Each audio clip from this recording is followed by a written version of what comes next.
সোনামুখীতে বন্যা কবলিত এলাকায় পরিদর্শনে এসে তুমুল বিক্ষোভের মুখে বিজেপি বিধায়ক। বন্যার শেষে এলাকায় নাটক করতে আসলে এমনটাই হবে দাবি তৃণমূলের। সোনামুখী ব্লকের রাধামোহনপুর গ্রাম পঞ্চায়েতের সমিতি মানা, কেনেটি, উত্তর নিত্যানন্দপুর, পান্ডেপাড়া এই এলাকায় ডিভিসির ছাড়া জলে প্লাবিত হয়েছিল।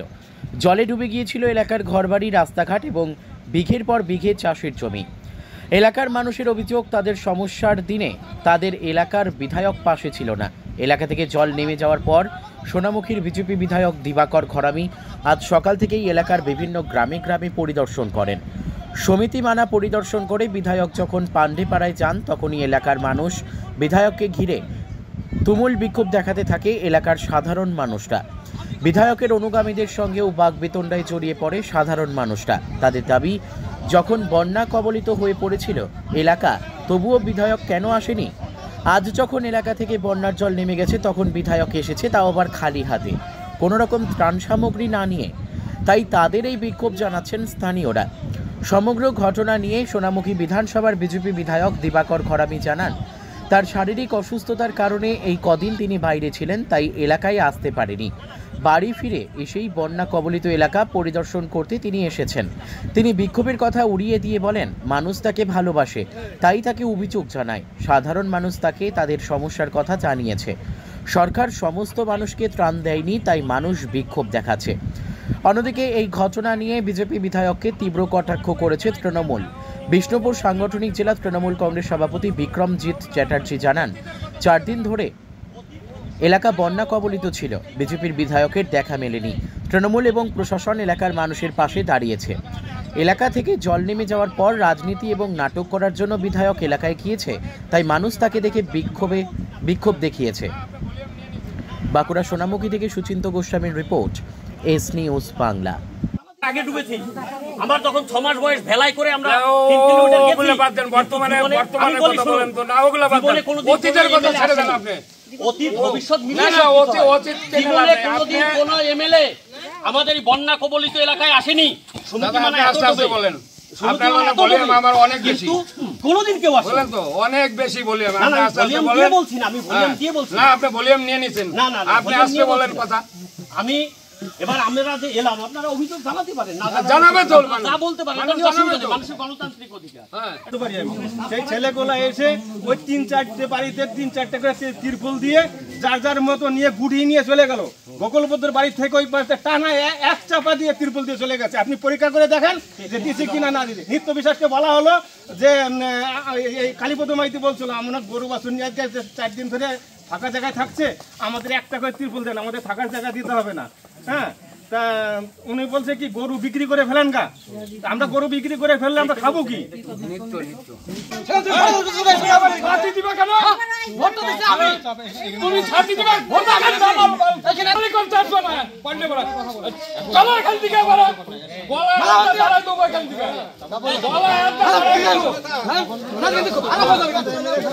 আপনারা ক্ষোভ দেখাতে শুরু করলেন, আপনাদের সমস্যাটা কি? আমাদের বিধায়ক তো আজকে 4-5 দিন পরে আসলেন উনি।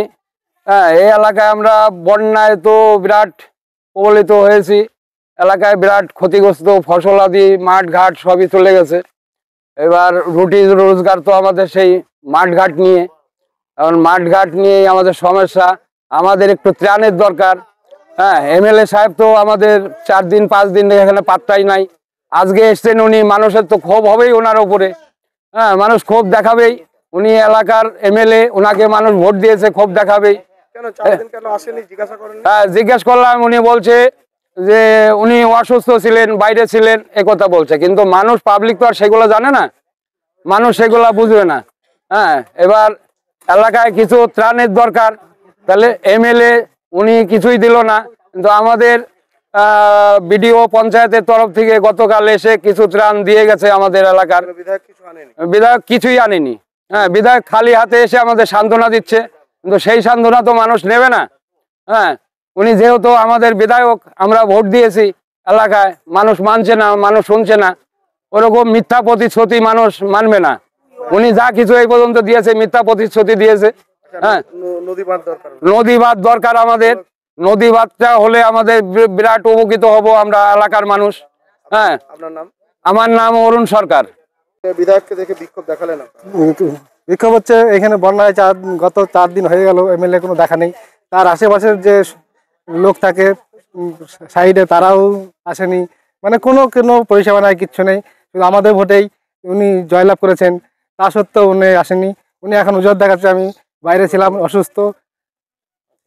আরো অনেক আমরা চাইছি যাতে নদী বাঁধ, তারপরে আপনার জমির ত্যান, তারপরে জমি ক্ষয়ক্ষতি হয়েছে সেই কিছু ক্ষতিপূরণ যেন পাওয়া যায়। বিধায়ক একদম খালি হাতে এসছেন, কিছু আনেনি। কতটা সমস্যার মধ্যে রয়েছেন? পুরোটাই সমস্যার মধ্যে, 100% সমস্যার মধ্যে আছি। কারণ বন্যায় সমস্ত জিনিস আমাদের সব ফসল সব নষ্ট হয়ে গেছে। যার উপরে রুটি রোজগার আমাদের থাকে সেইগুলো আমাদের নেই, সেইগুলো সব ধ্বংস হয়ে গেছে। বন্যার সময় খাওয়া দাওয়া, রান্না? হ্যাঁ, এবার এখানে কিছু রান্না বান্না হয়েছিল সরকারের তরফ থেকে, প্রশাসনের তরফ থেকে। বিধায়ককে আমরা কিছুই পাইনি। তার যে আসে আনির সঙ্গে পাশে লোক থাকে, তারাও আমাদের দেখতে আসেনি। তার জন্য এই ক্ষোভের বই, ওই জন্যই তার জন্য এই মানে ক্ষোভের প্রভাব হয়েছে এবং ঝামেলা হচ্ছে। এটা উত্তর নিত্যানন্দ পান্ডেপাড়া। আমার নাম সন্দীপ মন্ডল। হ্যাঁ, ঠিকই বলেছেন। বিজেপি বিধায়ককে ঘিরে পান্ডেপাড়াতে এবং অন্যান্য অনেক জায়গাতে সাধারণ মানুষ বিক্ষোভ দেখাচ্ছে।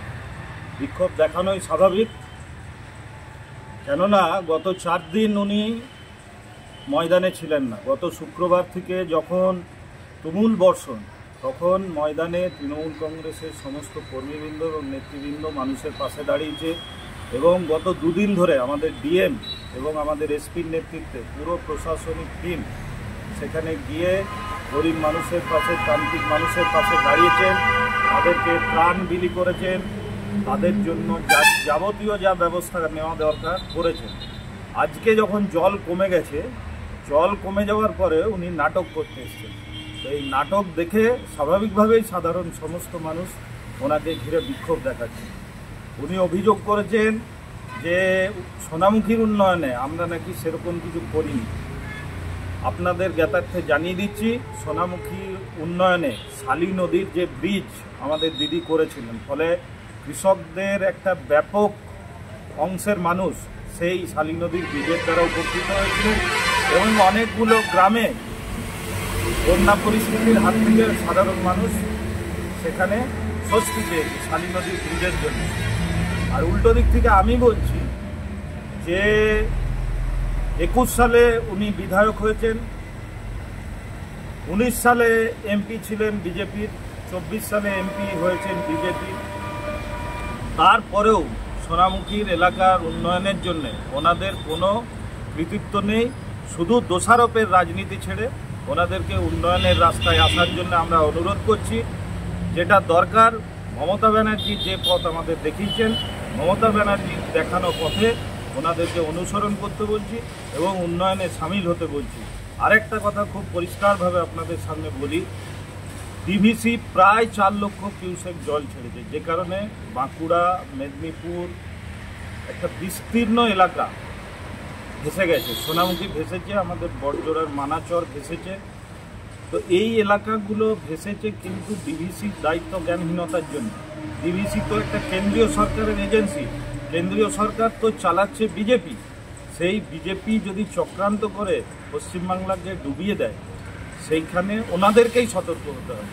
ওই বিধায়ক, ওই সাংসদকেই সতর্ক হতে হবে। বিধায়ক তো তার 4 দিন পরে এসছেন, সাংসদের তো দেখাই নাই। তো এগুলোর আমরা তীব্র বিরোধিতা করছি। এসে ক্ষোভের মুখে পড়ে, কি কারণে, কি অভিযোগ? এটা ক্ষোভের কিছু নেই, মানুষ সাধারণ কথা এটা বলবে, এটা ক্ষোভের বিষয় নয়। কারণ মানুষের কথা আমি শুনি, তাই আমাকে বলতে পেরেছে। বহু মানুষ এসেছিল শাসক দলের, তাদের কাছে বলতে পারিনি, তার জন্যই আজকে বলেছে, আমিও শুনেছি।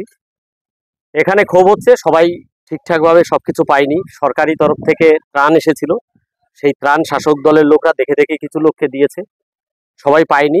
ক্ষোভ হওয়াটা স্বাভাবিক ঘটনা, কারণ ক্ষতি সবার হয়েছে। এই এলাকা পুরোটাই বন্যা কবলিত এলাকা, মানুষকে দেখে দেখে দেওয়া হয়েছে। এটার জন্য ক্ষোভ। আর সেই ক্ষোভটা আজকে আমাকে কেন দেখাতে পেরেছে, আমি এসেছি বলে, আমি ওনাদের কাছে সবসময় আসি বলে, তাই ওনারা দেখাতে পেরেছে কাছের মানুষ ভেবে। 4 দিন বন্যা গেছে, আপনাকে দেখা যায়নি। না, 4 দিন ওনারা শুনেছে পরে। 4 দিন আমি তো ছিলাম না, আমি ভুবনেশ্বরে ছিলাম। গতকাল রাত 10টায় বাড়িতে ঢুকেছি চিকিৎসার জন্য। আর আমরা কেউ অন্তর্জামী না, আমরা কেউ আগে থেকে জানতাম না যে গত রবিবার এখানে বন্যা চলে আসবে। আমি রবিবারে গেছি, এবার চিকিৎসার জন্য ছিলাম এই এলাকায়। আমি এখন শুধু নয়, শুধু এমএলএ হয়েছি বলে নয়, যখন এমএলএ ছিলাম না তখনও আমি গামছা পরে সবার আগে ঘুরেছি, সবার আগে, সব নেতাদের আগে। মানুষ বলছে যে আজ বিধায়ক এসছে, কিছু নিয়ে আসেনি, খালি হাতে দেখতে চলে এসেছে। ওটা যারা বলেছে হয়তো কেউ তৃণমূলের লোক, এমনি সব রং চড়ানোর জন্য বলেছে।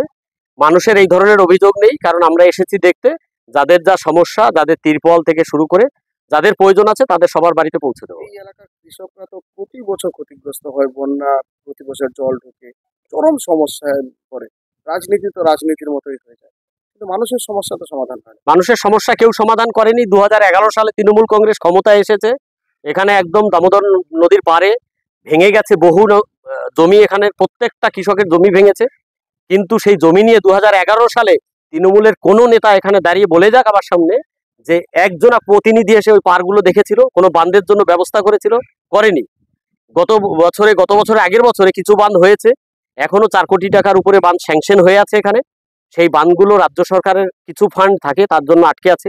বাকি কাজটা পুরোটাই হয় রুরাল ইনফ্রাস্ট্রাকচার ডেভেলপমেন্ট ফান্ড থেকে, যে ফান্ড আপনারা গুগলে সার্চ করলে দেখতে পাবেন কত টাকা রাজ্য দেয়, কত টাকা কেন্দ্র দেয়। তবে কি বন্যা তো এখানে স্থায়ী সমাধানের জন্য এই সরকার ভাবেনি।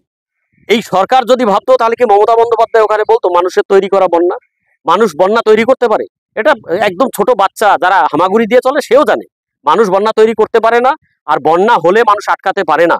এটা ভগবানের দেয়া, এটা কিছু করার নেই। এই এলাকার মানুষ প্রতি বছর ক্ষতিগ্রস্ত হচ্ছে, যুদ্ধ করে ঘুরে দাঁড়ায়, আবার ভেঙে পড়ে। কিন্তু আমরাও চেষ্টা করছি আপনার স্থায়ী সমাধানের জন্য। এখানে বহু মানুষ যারা এই সমস্যাগুলো বোঝেন তারা আমাদেরকে বলেছেন যে দাদা একটাই কাজ করতে হবে, সেটা হচ্ছে এই এলাকার স্থায়ী সমাধান, যাতে বন্যার জল না ঢোকে, কি করে বন্যার জল আটকানো যায়, কি করে জমিগুলো ভেঙে না যায়, ভূমিহীন না হয়, তার জন্য। বাকি সব রাজনীতি রং চড়ানো কথাবার্তা। আর এখানে তৃণমূল কংগ্রেস এটা বরাবর করে থাকে, এসব নোংরা রাজনীতি করে। আমরা এই রাজনীতি এই কোনো মানুষ বিপদে পড়লে আমি কোনো সময় রাজনীতি করি না, রাজনীতি দেখিও না। আমি কারোর সঙ্গে রাজনীতি দেখে কথাও বলি না। আমি জানি এই এলাকার মানুষ, প্রত্যেকটা মানুষ আমাকে ভোট দিয়েছে। আমি 1,98,000 ভোট পেয়েছি, বাকি ভোট পাইনি, কিন্তু ভোট আমাকে সবাই দিয়েছে। আমি এটা ধরে নিয়ে আমি সবার জন্য কিছু করার চেষ্টা করি।